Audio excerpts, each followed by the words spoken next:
Welcome back, all our 40k fanatics out there. I'm DJ. And I'm Lane. We are here with Tim's Nation to bring you another Warhammer 40k battle report.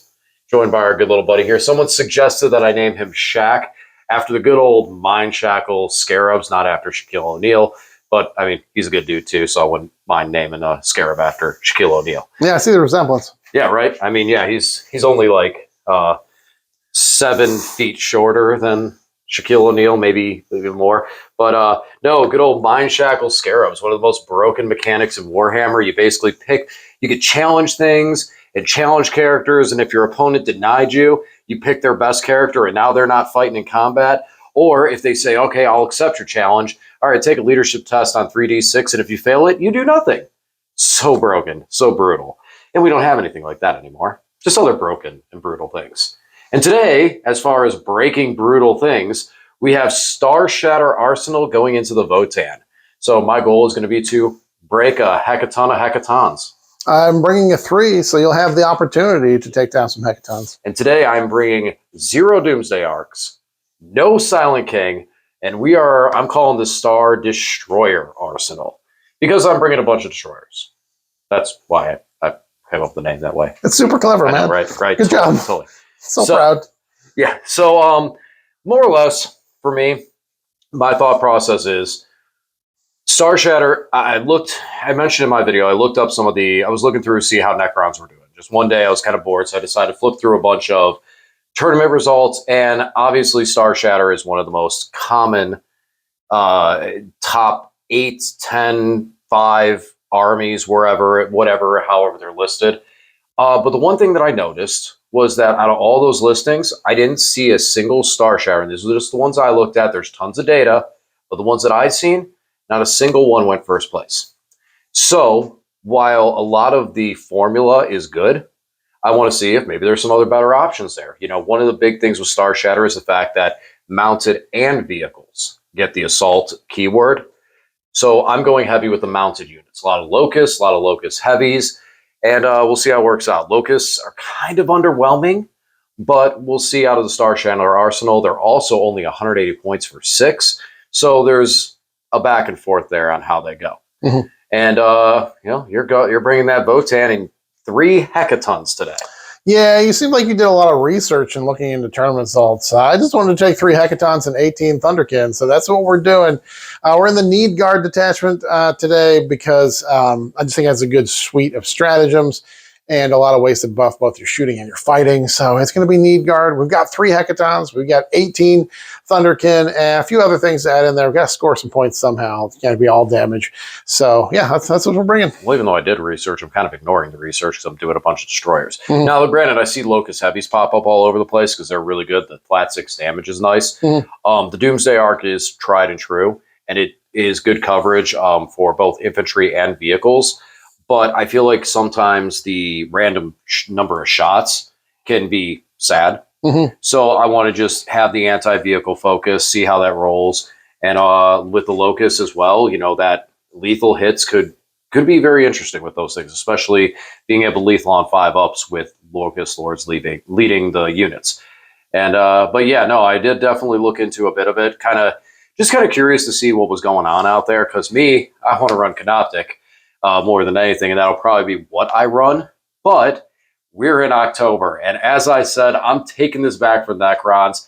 Happy Crontober to everyone, and I'm going to play Necrons for all of October, and we will finish this up with Lane and Mine's tried and true zombies versus skeletons at the end of the month for our Halloween spectacular. Absolutely. We'll bring 150 Poxwalkers. And I'll bring a bunch of skeletons. A lot. So, but enough about those. We'll talk about those armies when we get there.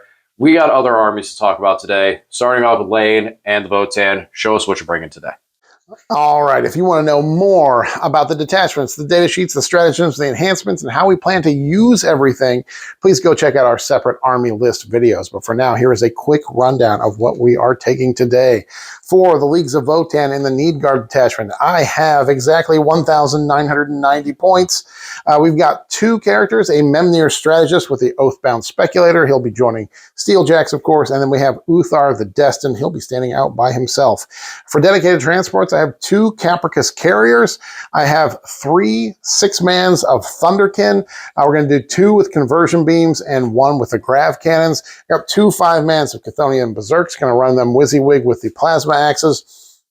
We have 1 10-man of Hernkin Jaegers, 8 of them with the blades, and then we have the 2 decent guns in there. We have a 6-man of Ironkin Steeljacks with the heavy Vulcanite disintegrators, and then we've got 3 Hecaton land fortresses, running them all with the heavy Magna Rails on top and bolt cannons all the way around. DJ, what are you running today? All right, so here's my Necron Star Shatter arsenal. For this, we are going to be leading it off with a Catacomb Command Barge. That's got the enhancement for reroll 1s to hit and wound as an aura. 3x3 of the Locust Heavy Destroyers with Gauze Destructors. 3x3 of the Scorpex. We have 2 6-mans of Locusts, both led by Locust Lords. 1 Locust Lord will have the enhancement that I could target a unit and give them -1 damage. Both Locust Lords will have the Nano Scarab Caskets today for the 5 of Feel No Pain. We have 2 3-mans of Scarabs and a 6-man of Scarabs. We also have Lane's best friend, the Psychomancer. No. As well as a 5-man of Flayed Ones. And an interesting choice today, we are bringing a Catan. We're bringing the Deceiver. Yeah, you usually don't bring Catans. No, I usually don't. So a couple things with that. The Locusts and a lot of my shooting base, if you touch them, they're going to just fall apart. So I want to have something that was a little bit scary to actually face off against with some of the durability. And originally when I was working on the list, it was Void Dragon at 300 points. Here's the thing with the Deceiver. First of all, he's got stealth, an extra layer of defense on the already ridiculous defensive profile of the Catans. Then you also have his redeployability, which already he's cheaper. No one say he's undercosted. He's cheaper at 265 points. But then being able to redeploy 3 units specifically because of the Flayed Ones adds so much more value there because Flayed Ones infiltrate that I'm interested to see how it plays out. The Deceiver, while he doesn't hit as hard as the Void Dragon or Nightbringer do, he does have reliable damage since he comes in at 8 attacks, strength 8, AP 3, flat 3 damage. No random dice rolls there, just straight flat attack. So I do kind of like that. There's not really an if and a guess there. Actually, as I think about it now, I don't think I have anything that's random damage, random dice rolls in that. Wow, I built a Necron army that doesn't have random dice, D6 shots and stuff like that. Just thinking about that, I think everything is just what it is. It is numbers, straight, flat numbers. Flat number attacks, flat damage? Yeah, so it'd be interesting to see how the Deceiver all around performs. I think that Catan in their own right are just powerful. So I get it. The Void Dragon, he's really, really strong. Nightbringer as well. But can we kind of gear away from that and utilize some of the other abilities and still have just Oogie Boogie, big, ghostly character? And Lane loves this one. It's a pewter Catan. It is metal. I have to appreciate that. He is some living metal. I will feel a little bit sad when I take him down. So now, anything in your list that you're like, anything you want to throw out there for yours? It's all a bunch of good stuff. I think the Votann Codex is pretty deep, and as far as the units, just bring a lot of the good stuff. A lot of flat 3 damage from both the Thunderkin and the Berserks to help get around some of the damage reduction that's out there in the game, and the Hecatons being able to ignore hit modifiers and just having a lot of shots and naturally rerolling 1s to hit. It's very consistent. So, and the strats are great in this detachment. I just got to remember to use them. I have a shootback strat. I got to remember to use that if it comes up. So yeah, that's what we're looking at. I'm really looking for the sustained on the conversion beamer Thunderkin. Sorry. We have a sustained 2 strat, and they proc off on 4-ups when they're shooting at something that's more than 12 inches away. So just want to make sure those pop off today. Yeah, and one of the things I was thinking about especially with your build, that I might consider for this list is because the Locust Lords can kind of go into different places. This would be a time that I might consider putting that Locust Lord with my enhancement back on my Locust Heavies, so I can give them damage reduction since they're 4 wounds apiece, to give them 1 damage reduction, and also to have one of my Heavies being able to crit on 5-ups for the lethal hits. But still going to the Hecatons, I mean, putting that many shots from a Locust into them with lethal hits at AP2 can start shredding through those things and finish one off if need be. I also mentioned that I'm taking the Nanoscarab Casket today. In the past, I've taken the Resorb. They're with the unit. It seems like the obvious choice. But in a lot of scenarios I've seen with the Locust, especially right now with the killing potential in the game, they get hit, they get shattered to the wind. And if I do pop that Resorb, I'm getting maybe one model back for the cost of that Resorb, and it's not really impacting anything for it. Maybe out of Awakened Dynasty, I might be more compelled to, because I can go, oh, I can do this, and then I can also do D3+1 on a strat. Now you're getting a lot more value out of it. But after running the character build, it really made me appreciate that 5-up Field No Pain on that Locust Lord. When he's left by himself, he can still shred and beat some stuff up just by himself with that 5-up Field No Pain and end up living way, way longer than you anticipate. So we're going to see how that rolls today, how I feel about that. Speaking of rolling, odd or even? Even. That was like the lightest roll I've done so far. And it's odd. So I'm going to deploy first because I have my infiltrators with the flayed ones, as I mentioned. I'm going to cover half or a good portion of the field with them right up the middle. Do you have any infiltrators? No, I just got some scout moves. You got some scout moves. So I have some infiltrators that I'll do that with, and then I can pick them up later and put them somewhere else. But it doesn't matter for your infiltrators in this matchup, but I still can do it. All right, we'll be back after deployment. All right, we are deployed. Lane, tell us what we're doing here today. We are playing the glorious game of Warhammer 40,000. Our deployment today is Hammer and Anvil.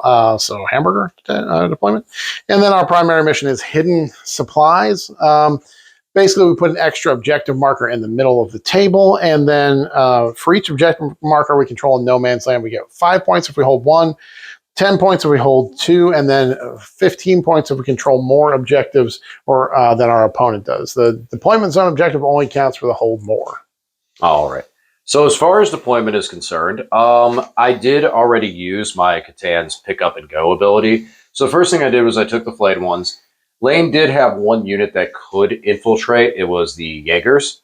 So I just wanted to make sure to keep him honest on it and not have him do anything crazy with them. So I still lined them right across the middle, went 9 inches from that table edge, and then went 2 inch, 2 inch, 2 inch, 2 inch, 2 inch across there, just to block off this entire side, because I knew I was going to build a castle over here. And then when I used the Catan's ability, I picked them up and brought them over here, where they can't get shot at, and then they can just go out and ding that objective if we need to. So, far as deployment, over here we're kind of light. We only have a Star God over here. Just that's all. Just Star God, 3 Scarabs, and a squad of Scorpex. The Scorpex in this game are kind of just going to be zoning out my backfield until I see Lane's reserves come into play. They're not going to be a part of the early game. They're going to be more part of the late game, because we're going to get into a firefight, I feel. We have the Psychomancer up here in the middle. He is going to give OC to these little Scarabs up here. So they're going to be able to, one of them can tag here, or we move the Scorpex up and just tag the middle if we need to get going. So we have backup plans for that. But this will give the Scarabs that OC1, and then the 6-man can go out there and tag this objective if need be. Then we have this whole big core over here. So a good point Lane brought up that we were talking about. There's not a lot of room to hide. We got guns, and it's going to happen.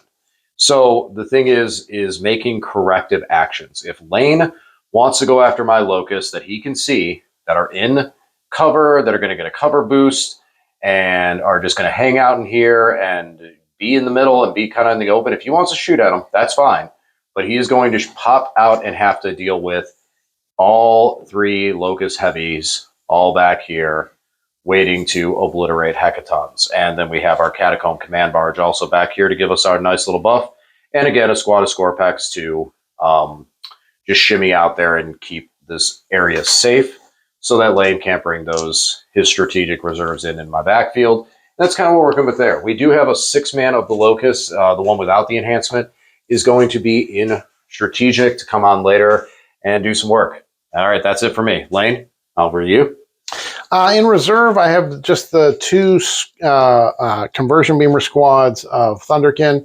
On the table, we've got a Hecaton with some Berserks in it. We've got a Capricus Carrier with half a squad of Jaegers in there.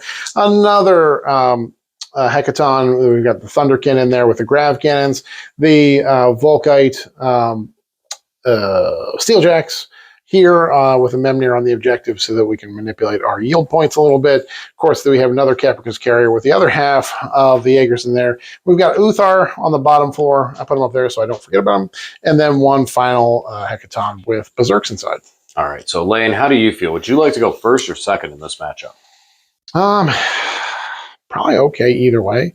If I go second, I get to start killing stuff a little sooner, I think. So, yeah, I'll go second. All right. Let's let the dice decide. Oh, looks like you'll be getting your wish, and the Necrons are going to be going first. You do have 2 scout moves, correct? Mm-hmm. And what are you going to be doing with those? Anything special? I'm just going to probably move them into safety so they don't get shot right away. All right. Lane's going to move those into safety, and it's time to play the game. All right. For my Necron turn, take this down in history. I did nothing. I scooted a couple things forward, like the Catan and the Locust, and tagged the set 1 objective with the Scarabs. But my secondaries were overwhelming force. There, let me show you. Let me show you. This is my overwhelming force target. And if you can't tell, I really can't see that. Like, there's this corner right here. You can't really do anything there. And then there's this terrain and the yep. And then, what was the other one I said? Bring it down. Bring it down. Yeah. Can't see you. Can't see you. Can't see you. Can't see you. And can't see you. These would be great secondaries to have 1 or 2 turns from now. Yeah, right. Literally. Like the best secondaries. But, that happens sometimes. So, one of the things that's good with Star Shatter is that we do need commandular points as the game goes on. It is a bad turn 1 if we were going second in that aspect. It's like, okay, cool. At least we have the turn 2 scoring points at the end of the game. Hooray, but we don't. So we gave these Locusts the -1 damage, and we're just going to pitch overwhelming force for the command point. Bring it down seems like a better one to keep my hands on, since Lane's going to eventually have to try and do something with those Hecatons. So I'd rather hold that into my next turn than the overwhelming force for those points. It's tricky because, units are going to have to get on objectives, and that one's also easy to score, where I could probably score more. How many? I can only get 4 points off of Bring It Down for a Hecaton, right? Yep. Yeah, so it's 4 points on that, where if I destroy 2 units on objective, but it means Lane's got to give me 2 units on objective, so I'll stick with that. And we'll just gain the additional command point and kick it over to Lane and the Votann. Turn 1, I pulled Established Locust and Engage on all fronts after pulling 2 other ones that I can't do turn 1. And I could get out there and Establish Locust, but I'm just going to keep that command point. I don't want to throw anything away too soon. And of course, new Engage on all front rules. I'm going to get 1 point on Engage. So between DJ and I, turn 1, we're both going to score 1 total point. All I'm going to try and do is pick off a couple of these little units. I've got this Hecaton. You can see down here and shoot these 3 Scarabs. I've got this Caprica's carrier that can see the Psychomancer. Maybe we'll get lucky and pick him up. And I've got this Hecaton that can see those Scarabs all over there. Killing Scarabs isn't like the most important thing in the whole world, but it gives me yield points. I definitely want to get into Fortified Takeover as soon as I can, because my Void armor strat only works in Fortified Takeover. So, yeah, that's it. I'm going to shoot just a tiny bit. Behold the mighty power of the Leagues of Votann. We killed 3 Scarabs with a Hecaton, and then 3 more Scarabs with a Hecaton. And after I spent 2 CP, 1 on the reroll, 1 sit wound strat, and 1 for a wound reroll, I picked up the Psychomancer. Regardless of anything that happens today, that is a moral victory for me. Longtime watchers of the channel will know I do not like what the Psychomancer does to me. So that's it. So we got 3 yield points for picking up 3 units. Obviously exposed a couple Hecatons and this Caprica's carrier to get to get slapped back, but we'll see how that goes. I just scored 1 point on Engage on all fronts because I got baby Engage. I'm going to pitch Established Locust for a command point. On to DJ.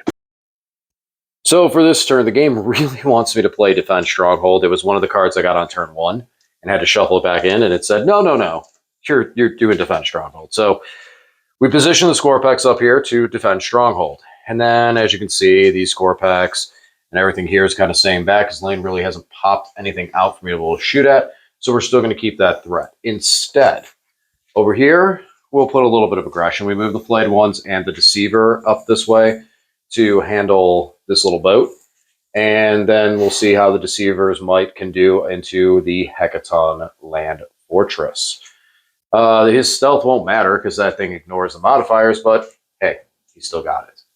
Then over yonder, we did not spend the command point to move the Locust out. Instead, we just advanced with them, and we're able to get enough to shimmy around things.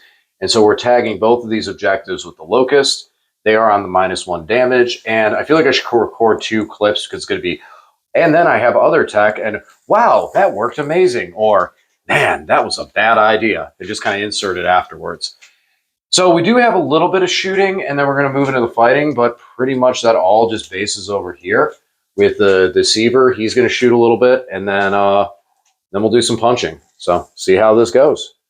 Okay, so way more happened over here than I expected, because as I started walking around the table, we noticed a couple of lanes that occurred.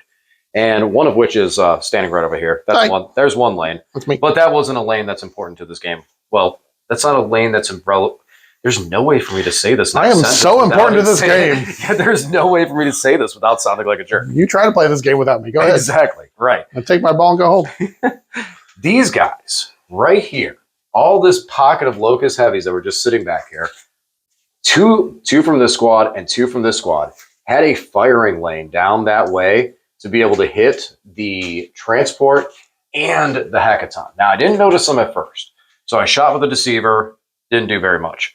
Shot with this one Locust was in 24 inches, and actually he did really well with having the reroll ones, the rerolls because on the objective, and the 5-up critting. He did pretty well to actually chip this thing away and did good damage to it. And then this Locust Heavies just obliterated what remained of it. Then we had a second squad shoot over here, and their 2 shots hit home, cracked this Hecaton real good. It's because it's not painted like the rest. That's the only reason. It's got to die first. So he's down to 4 wounds. So I'm happy to see that. Now we're just going to do a little fighting and clear up the rest of this pocket. And yeah, I'm not going to lie, it was dicey over here. So I swung with the Catan first because the flayed ones had a really good charge. They were able to make it to the back of the Jaegers. So I was like, okay, we take out these guys, then we pile in here, and we actually get to use the flayed one's ability and might get lucky.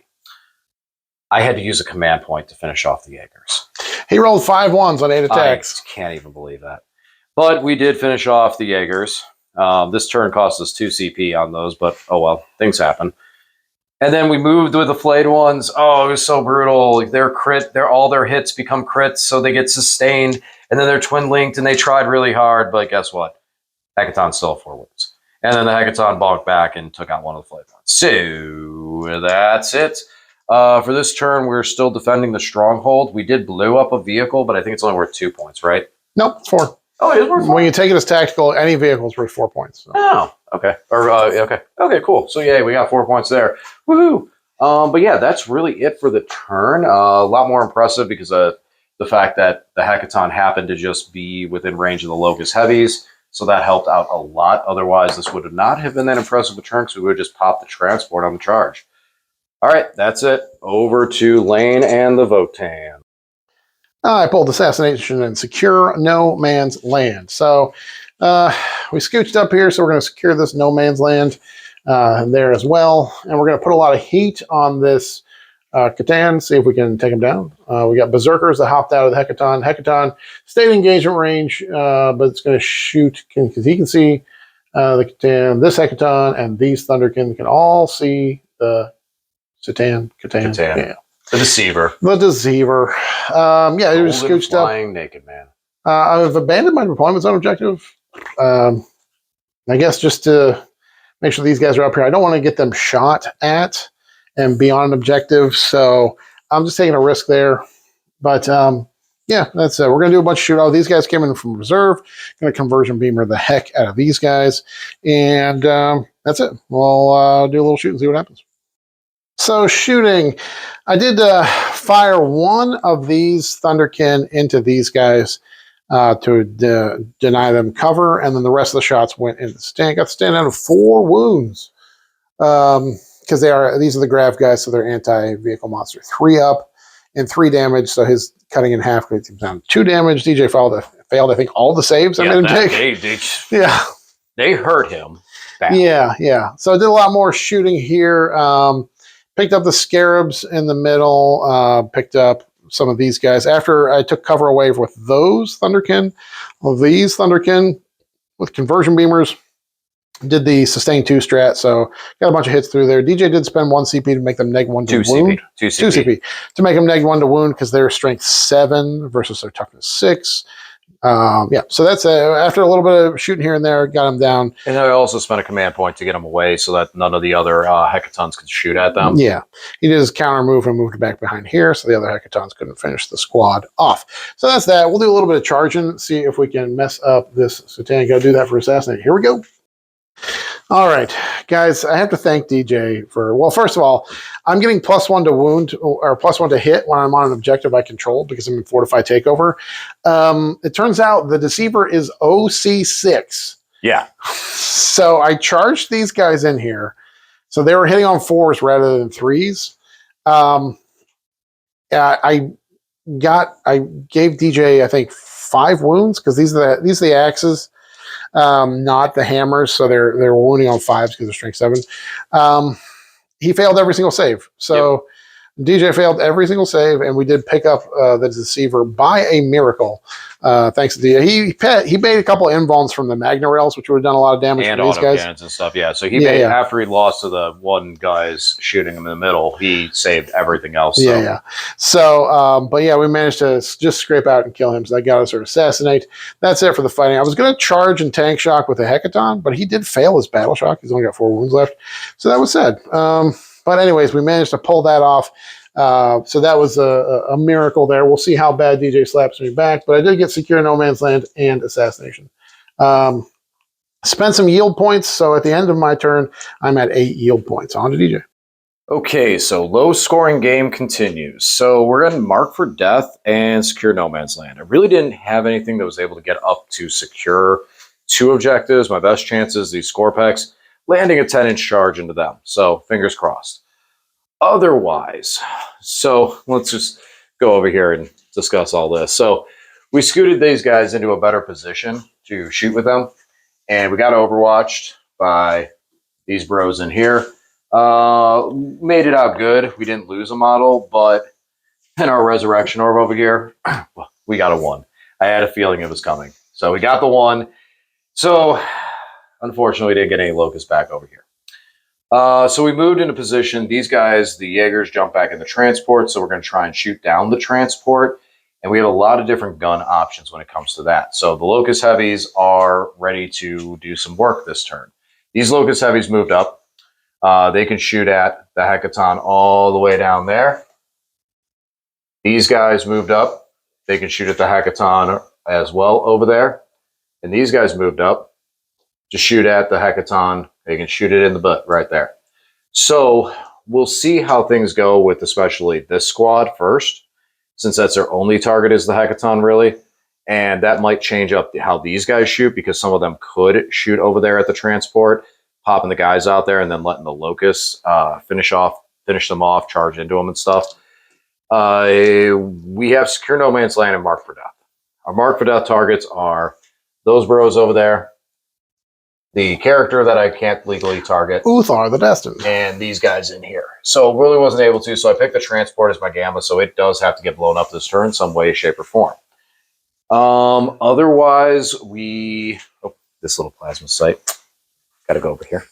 And then we brought in our Locusts over here, so hopefully their guns and stuff can finish off this Hecaton, so we don't have to worry about anything else shooting at it. We do have 1 Locust Heavy that could shoot at it if need be, but I'd rather not. I really would rather not at this point, because we need to have a high damage turn and pick up some of the weapons Lane has on the table so that we can start to push back, or we're going to be in trouble. So let's do some shooting. So we did some damage, and we took some damage too. So the Locusts did well. They finished off the Hecaton.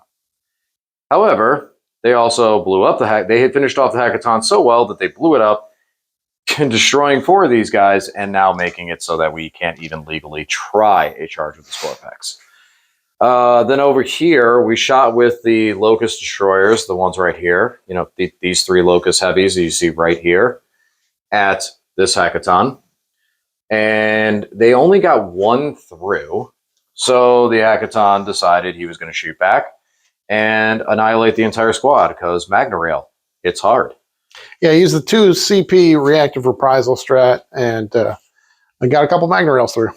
So then we shot with this dude, these 3, and they were able to drop this Hackathon down to 4 wounds. So they got 2 through on him. Void Armor came into effect in cover, but we still got 2 through on him. And then the 3 Locust, the Silver Heavy Locust Destroyers, shot, and we finished off this Hackathon. I didn't want to take any risks, so we just shot and finished it off. So we were able to pick up 2 of the Hackathons this turn and drop the other one down to 4. So that's a good amount of damage. Those are big, chunky boys, so we did good there. Then we shot with the Locust over here and sadly left the transport with 1 wound, so we're going to have to charge and finish it off. We tried. We even tried with the Catacomb Command Barge. It wasn't enough. So now we're going to have to do some charges and see if we can't just finish him off. We did it. Locust Lord, full rerolls to hit, full rerolls to wound into a target that is below 50%. And we had +1 to hit and full rerolls to hit because look, we were fully rerolling all the hits over here. We had all the buffs. We didn't pile in because as I was about to, Lane told me that these guys actually have a little bit of a combat weapon. So I was like, plasma knives. So I'd be like, oh, let's not just take extra damage because we're going to get shot at afterwards. They're not going to hang around there. They're going to fall back anyway. So we're OC2, so we'll at least take the objective. So we'll do Baby Secure on No Man's Land. And we got our Gamma target for Mark for Death, and that's going to be it. All right, over to Lane. So at the top of my turn, I finally started scoring some primary because these guys were here. I spent a CP to auto pass the last 2 Berserks. So I controlled that one and this one. DJ only had this one, so I did get big 15 because I held 1 in No Man's Land, 2 in No Man's Land, and more. So big 15 on primary for me. Moving on, I did pull Area Denial and Defend Stronghold. So we got to hold on to our little objective here from these guys. I brought in those Thunderkin from reserve. I brought these guys over, and the Hecaton can all shoot at them. DJ has a strat to counter move. We'll see if he uses it at any point here. I did advance these Berserks to give me Area Denial. These guys stepped up so they can start shooting down hither. And these guys moved a little closer so they can start shooting this way as well. So, yeah, that's it. We're going to do a little blast and see what happens. So when I brought these guys in from a reserve, DJ did Overwatch, picked up 1 of them, and then they shot here. The Hecaton shot here, and we did pick up the squad. The flat 3 damage is real good into 3 wound infantry, or mounted. These guys... So these guys over here shot at this crew here. I'm just trying to take them off objective. They killed the last 2 guys, took a couple wounds off of him. What is he, Overlord? Locust Lord. Locust Lord, yeah. And then this squad shot all their shots at the Locust Lord and did 0 damage. DJ made all of the saves. It's been a wildly swingy dice game. Very. Lots of highs and lots of lows. These guys can just shoot anyone because DJ pulled this squad out of line of sight for them, but it's fine. I got defend stronghold, so I need to be on my objective. So we got that. So I scored both Area Denial and Defend Stronghold should score. I don't think there's any way of getting over there. And yeah, that's about it. Let's see what DJ does to me in the next turn. All right, so starting off turn 4, we got to do some work. We got a lot of work to do. We still have some units, so we're going to make some pushes. So we moved our score packs up, both of which have, this squad got Overwatch, lost 1 score pack. They're still going to try and charge into here. These score packs moved up, and they're going to try and charge over here. Then we moved up the Locust. To get them back within range of the Catacomb for 6 inches to get the reroll 1s to hit and wound. And we have 2 that are going to try and shoot down here, try and reduce the number of guys that we're going into. And then we have 1 that's still going to try and shoot and see if we can't ace the Hecaton, because it's not as important right now, but I still would like to get rid of it. These score packs move for the next turn. They're going to hold the home field objective just in case we need it for something. We have Tempting Target and Assassinate. We're not going to get Assassinate, but we are still going to try and get our Tempting Target, which is here. And then we lined up our Locust Heavies with the Catacomb, and we're going to shoot at these guys, try and do enough damage so that the Locust Lord can charge in there and get his full hit and wound rerolls to try to finish off those squads. So we have a chance to do some damage. some things have not gone my way. We're hoping that other things decide to change that this turn. So hopefully we come back and there's a lot less Votann here. Well, shooting was an intense and epic fail. Because of the -1 damage, I literally rolled 2s on every... Not -1 damage, -1 to wound. -1 to wound. Literally rolled 2s on every single Locust Heavy to wound and completely whiffed. Hecaton, nothing. Didn't take any of them out. And then I CP rerolled this 7-inch charge and failed it twice. So what did happen, we did successfully charge here, and we're able to pick up 4 of the dudes. So we do take this objective, so we do get our tempting target. And we took that squad down to 2 guys, so there's that. But the Hecaton's still there and alive. These guys are still hanging out, able to do stuff. And these guys are about to make those Scorpex go away. So, yeah, kind of a rough turn. I'm going to lose some assets here going into the Votann turn. For this turn, my 4th turn, I do have no prisoners, a storm hostile objective. I did get 5 points on primary just because I controlled that one. Those Berserks failed their Battle Shock. This Hecaton failed his Battle Shock. So we're going to try and kill some things. We already stormed a hostile objective. These guys moved on to here. They were not on there. So we're OC4 to his OC3. That's it. Yeah, Berserk step forward so they can punch these Scorpex if we need to. These 2 guys, Thunderkin, fell back so that these guys can shoot at them. We're going to do some blasting and see how things go. So I did my shooting and fight phase together because we only had 1 fight. These guys shot over here. I spent 1 CP on Hunter's Mark to reroll 1 hit, 1 wound. Still only picked up 2 of the Scorpex, so that was that. These guys failed their charge into the Scorpex. These guys were able to pick up these 2 Scorpex here. They're shooting. Then here, the Berserks charged into these heavy destroyers, and we picked up 2 of them. Because of how big their bases are, we couldn't even consolidate into this guy, so we just consolidated back to the objective. The Hecaton put all his shots into here and did nothing. The Magna completely whiffed, and DJ put the damage reduction here, and he had to feel no pain. So he just very durable, was able to survive a whole lot. So that's all. We did get Storm Hostile objective here, and for no prisoners, we did kill one unit. We only finished off 1 unit because we got them there. That's it. Yeah, I was expecting to do more for no prisoners, but on to DJ. For our final turn, I'm looking at storming a hostile objective, and I pitched out Sabotage because I don't want to do actions for Engage on all fronts. So for Engage, we moved the Scorpex up after Lane used his Overwatch, so we knew they were safe. And they're going to try and charge. They're going to charge over here this time successfully because they cannot fail. And then they'll get engaged with that quadrant. These Locust Heavies moved over here. So they're just going to shoot at these guys just to try to pick them up because it make me feel better. And they'll get engaged for this corner over here. These Scorpex are not relevant really for anything of that. They're kind of just going to try and storm a hostile objective, I guess. Yeah, that's what they're doing. They're storming the hostile objective. So they'll take that and beat them up. Doesn't matter that I have over here. That's what the Scorpex are doing. You can't get 2 storm hostile objectives, I DJ. can storm as many. I'll storm all the objectives. We moved the Locusts up. They were the ones that got Overwatch, but their durability, they survived.